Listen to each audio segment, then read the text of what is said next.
Alaikum wa rahmatullahi wa marhaban bikum, and welcome back to the program. It is now time for Palestine Ramadan Radio. My guest is Salsaabeel Dwaik. She's a youth activist from Khalil Hebron. She's an English literature student and activist who volunteers as human rights defender. And she's going to talk to us now about life in Hebron for our Palestine Ramadan Radio segment. Salsaabeel, assalamu alaikum wa rahmatullah. السلام عليكم ورحمة الله وبركاته.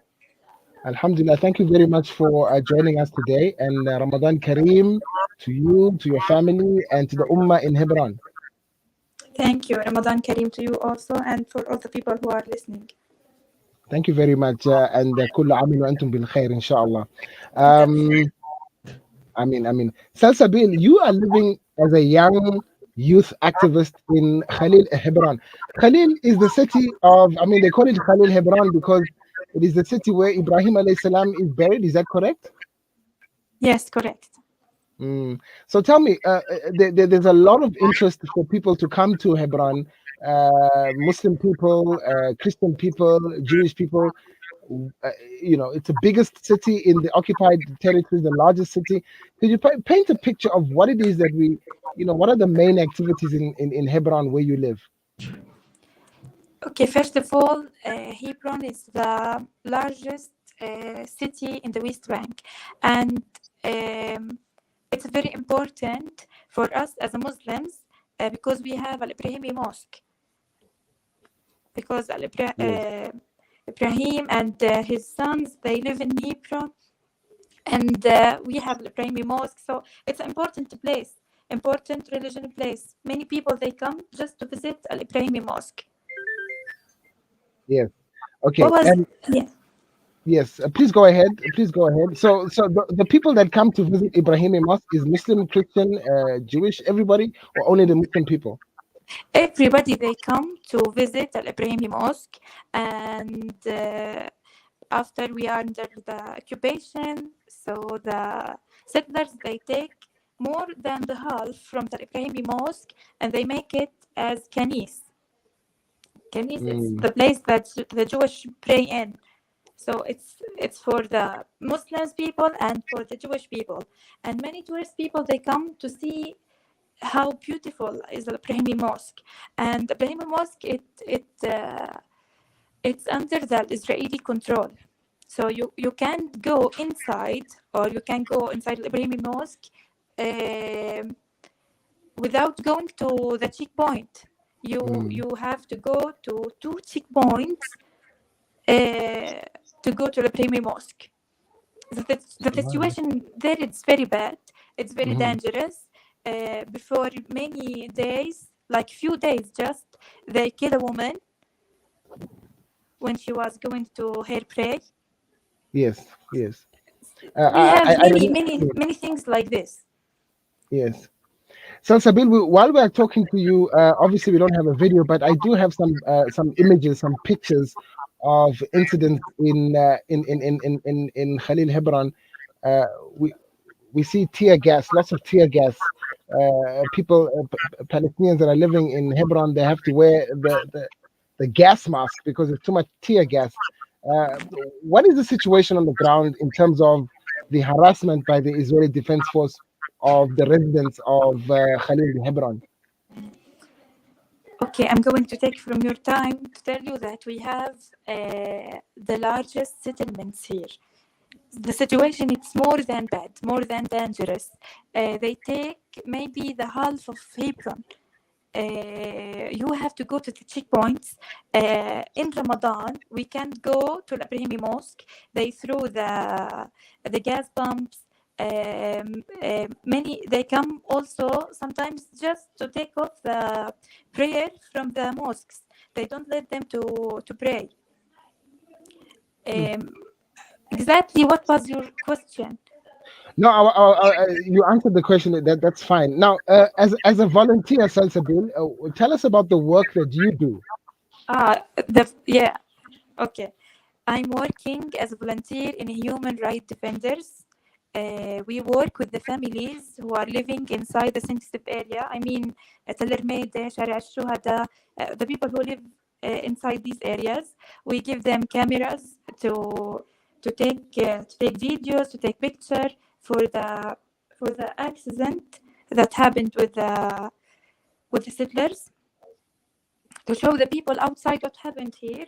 And I'm working as a volunteer in like I translate many news in our page on Facebook from Arabic to English, and I do also the political tour. Tell me about the political tour that you do in Hebron. What do you show the people who come for that tour? What are they interested in knowing and The seeing? people interesting about seeing Al Ibrahimi Mosque. They are interesting also about listening what was happening here, because Hebron it's a very old place, very old city. The people also curious about the settlement before they built the settlement. What was there? What was here? So this is we show them all these things.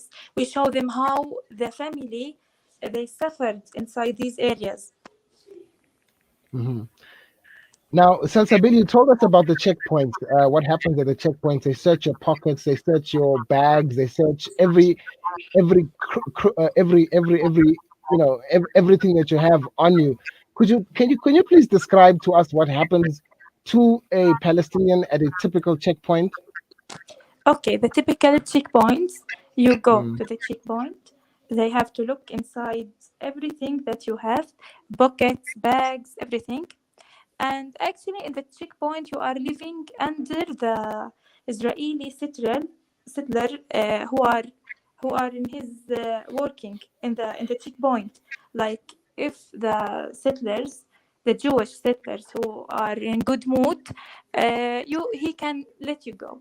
But if he is in a bad mood, he can stop you for hours. He can. He can also don't let you go inside the area. The situation here is very bad. Like the children also we have schools. This is very important to take about. We have Cordoba school and we have many schools for boys. They threw bombs, gas bombs, sometimes on the student.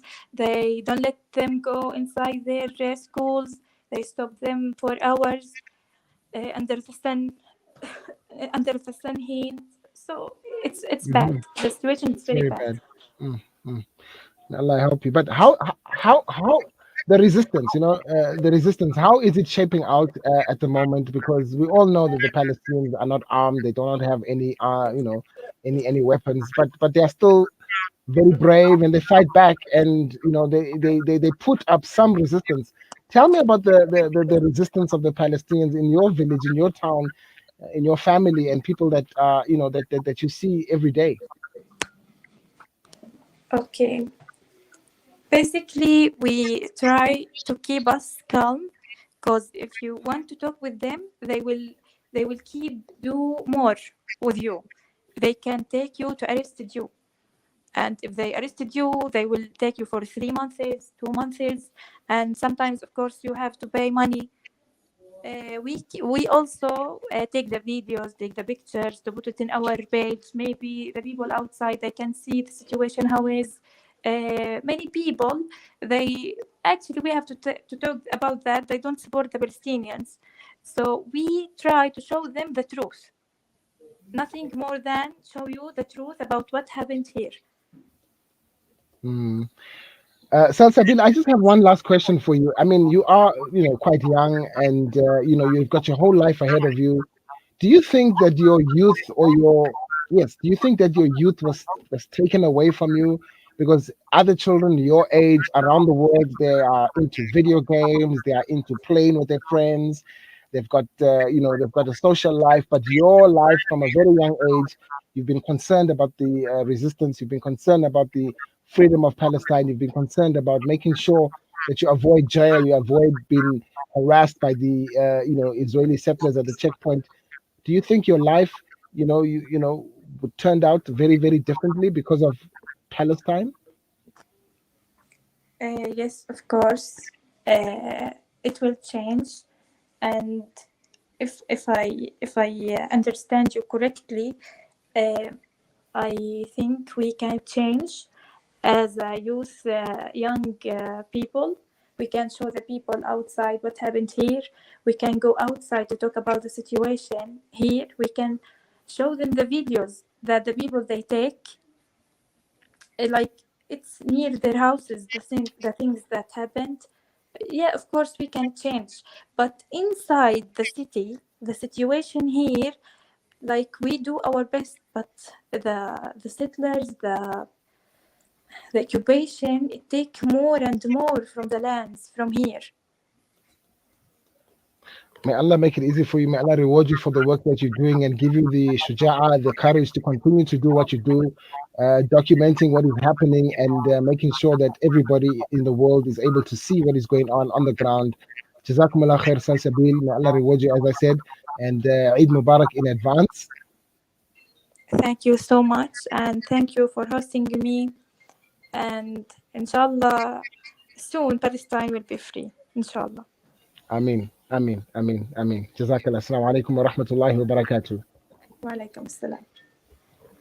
MashaAllah, that was Salsaabeel Dwaik, and she's a young activist based in Hebron, which is the largest city in the West Bank. It is the burial ground of Ibrahim alayhi salam. It is the place where the Masjid of Ibrahim alayhi salam is present. It's a historic city, absolutely a wonderful place to go, but also, as she has explained to us, a place of great